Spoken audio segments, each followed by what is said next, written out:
Look, I'm not going to leave us on that sad note. I can't do that to y'all. I've had my moment. Thank God for waterproof everything. I've had my moment. Although McDonald's napkins should not be used for the eyes when crying, they're a little too rough.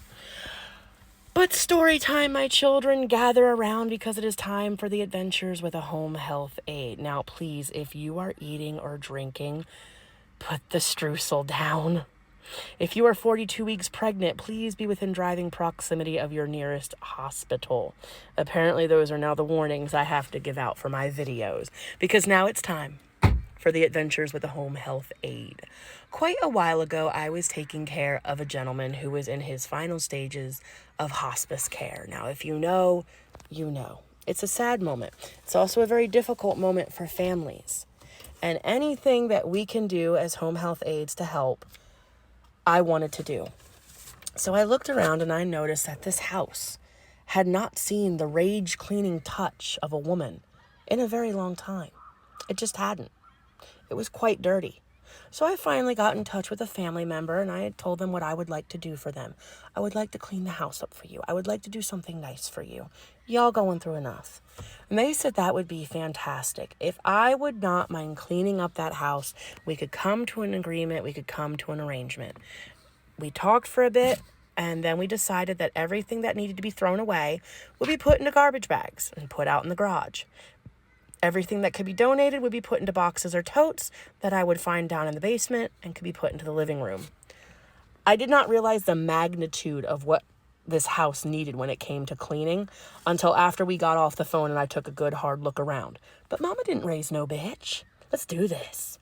Went outside, took a quick look around, and I thought, first things first, if you live by a dirt road, you know. And it was very apparent to me that this house knew, but hadn't been cleaned up or recovered from it. So I started looking around. How can I clean the outside of this house? How can I do the windows? Is that a shed? Oh my. And the shed's not locked. So I ran to the shed. Sure enough, in the shed, I found an army of tools, but in the very back of the shed, I found a pressure washer. Now, I had never used one, and if you know me personally, you know that in woodshop, I was actually banned from using any power tool, any electric anything without immediate supervision. I have ADHD. My brain does not work like yours. I digress. Because I got this pressure washer out and I got it pulled to the front of the house. All right, I'm looking at it. Okay, hose goes there. Screwed the hose in. Okay, cord goes there. Plugged the cord in. Okay. Picked up the triggery hose thingy and immediately sprayed myself from foot to head. Not expecting it to be that high powered. It was intense. But nonetheless, I was having a great time. I'm washing this house down, washing the windows down, scrubbing and wiping and shining the windows. I am so excited about what the outside of this house looks like. I do not realize I am soaking wet. Soaking wet. Everything from the scrubs to the unmentionables, the undergarments were soaked. Well, this isn't good. Ran to the car, grabbed my emergency pack. Now, typically in my emergency pack, I keep a couple days worth of clothing. I did get stuck at places from time to time as a home health aide. We all do on occasion. Ran inside, ran into the bathroom, started digging through the bag. Unfortunately, I had forgotten to repack the bag after the last time it happened. So what did I had? I had a white t-shirt and a kind of worn, not the best pair of leggings. Oh boy. But again, I had a duty to do, and I was going to do it. So I went into the bathroom, put on the white t-shirt, put on the leggings, put everything in the dryer, and thought, what? 30, 40 minutes, we'll be good to roll. Let's do this. So I'm going to clean in the foyer so that I'm not strutting around in front of my patient in a white t-shirt, okay? Holy Hooters, Batman, let's not. Cleaning up the foyer. And then I finally get everything bagged up or put into box and totes, and here I am finally at the closet. I could not even see the closet.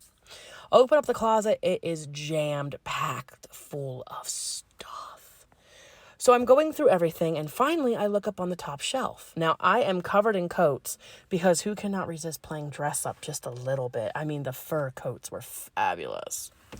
So I'm playing dress up, having some fun, doing my thing. Coats are everywhere, hats are everywhere, you name it. when finally I look up. And on the top shelf of this closet, and millennials, if you know, you know, remember when Windows 2000 came out and it came, or Gateway 2000 came out and it came in those giant boxes that looked like a cow? Well, that was what was on the top shelf of this closet. Oh my God, I wanted what was in it. But even on my tippy toes, I couldn't quite reach it. My grip kept slipping. I just could not quite reach it. So I decided I needed to find something in this house that I could use to stand on to get a hold of this box. I must know what is in this box. I'm running all over the house, doing my thing, okay? And I finally found a paint can. I know. But I was so absorbed with getting into this box, the brain was not braining. So I finally put the paint can down on the floor, stand up on the paint can, and grabbed a hold of this box and jerked with all my might. And several things happened very, very fast, as always. One, I fell. The box ripped and I fell. The leggings ripped from crotch to asshole, so I looked like I was wearing a pair of assless chaps. And the front door busted open. The family member and a realtor came into the house to see me sitting on the floor, crotchless leggings, a white t-shirt, and a cascade of old Playboy magazines falling all around me.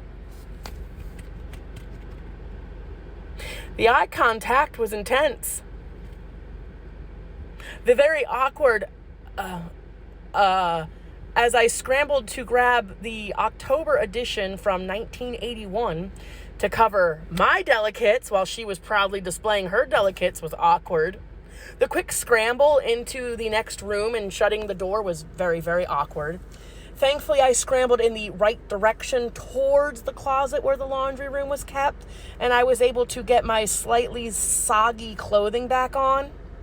Came out and explained the situation. The realtor is so red-faced from embarrassment while the family member is laughing so hard. He cut the loudest, longest fart I have ever heard in my life, and the realtor left. Yep. Family members loved me. They thought I was hysterical. They thought that was the best thing they ever heard in their lives. Every day I worked, at least one or two would come over and help me clean up the house, which was nice. Every now and then I see them. They call me Miss October.